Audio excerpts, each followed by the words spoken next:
Dominicain au Rwanda. Méditation de la parole de Dieu du mardi de la 5e semaine de Pâques. Je vous laisse ma paix, je vous donne ma paix. Frères et sœurs, avant de s'en aller vers le Père, Jésus prend le soin de rassurer ses disciples afin que son départ ne soit pas pour eux source de découragement et de désespoir. Et il leur donne ce qui est précieux, ce qui a de la valeur, la paix. La paix que Jésus donne n'est pas celle du monde, mais celle de Dieu. C'est la paix du cœur, celle qui permet d'affronter toutes les épreuves de la vie, parce que Jésus sait bien qu'après lui, ses disciples seront confrontés à plusieurs épreuves. Jésus les avertit et les réconforte.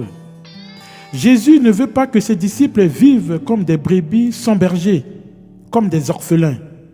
Il les rassure de sa présence permanente et rassurante. En outre, Jésus sait également qu'avec les épreuves, beaucoup de ses disciples seront tentés d'abandonner la foi pour d'autres chemins.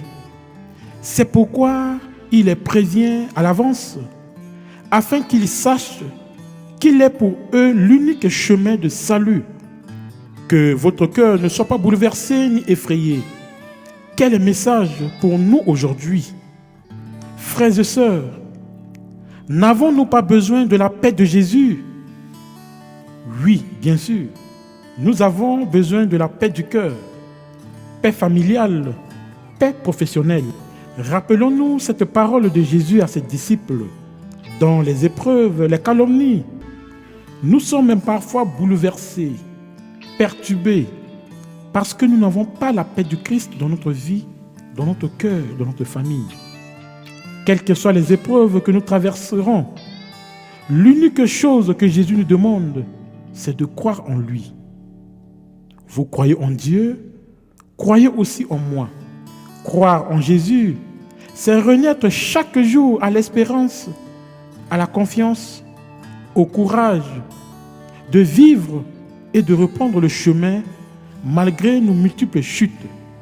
Cela ne devient possible que si nous le fréquentons assidûment dans la prière, la méditation de l'Évangile, dans l'Eucharistie et dans les exercices spirituels.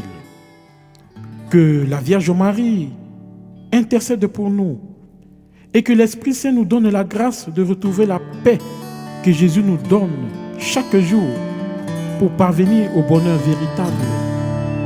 À lui soit la gloire, maintenant et